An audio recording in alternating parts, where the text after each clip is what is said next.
Simple rules for picking the right exercises, ones that will actually build strength and muscle. Stick around, and soon you'll be the one people ask for advice. Let's talk exercise selection. And here's the thing. Compound movements win every time. These are exercises that hit multiple muscle groups and joints at once. Why does that matter? Simple. More muscles working equals more muscles growing. Take a barbell row. You're not just hitting your lats, you're also bringing in your lower back, glutes, hamstrings, biceps, forearms, basically your whole body is involved. Now compare that to a dumbbell curl. That's just your biceps. That's it. So honestly, which one do you think is going to build more muscle? Yeah, not even a contest. But wait, here's where it gets interesting. Burpees also use a ton of muscles. So why aren't they a mass-building exercise? Even if you do them in full medieval armor? Because there's no priority muscle. Most people miss this. In a barbell row, your lats are the boss. They take most of the load. Everything else, just the support crew. They're there to help your lats do the work. In a burpee, nobody's in charge. The load gets split evenly between everyone, so nothing ever gets pushed hard enough to actually grow. You stop because you're generally gassed, not because any specific muscle hit its limit.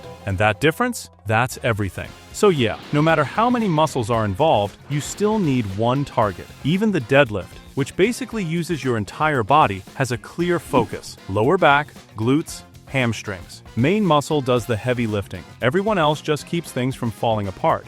Best compound exercises by muscle group: legs, squats, lunges, Romanian deadlift, back, barbell or dumbbell rows, pull-ups, chest, bench press, dips, shoulders, overhead press. Quick note on arms. Your biceps are already working every time you pull something, and your triceps every time you push. They're getting work whether you plan it or not. Now, isolation exercises. They might look boring next to the big compound lifts, but they've got a job to do. This is where people mess up. They think compounds are enough and just skip isolation completely. But isolation hits the muscles that kinda get ignored in compound work, and lets you go deeper on the bigger muscles that are already cooked from your main lifts. Here's the one downside of compounds. Because so many muscles are involved, it's hard to fully isolate any single one.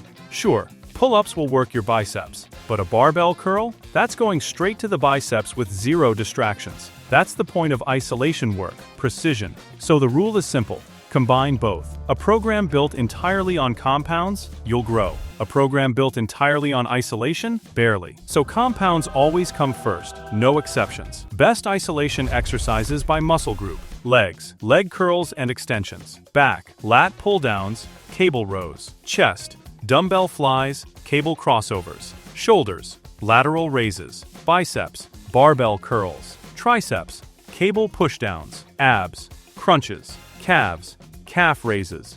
Oh, and by the way, I train at home 3 times a week, and I used to look, let's just say, very different. I used to think the same thing as most people, that any workout was good enough. Yeah, glad those days are gone. I've got 1.4 million subscribers on my Russian channel, but over here I'm just starting out. So if you found this helpful, a like would mean a lot. See you in the next one.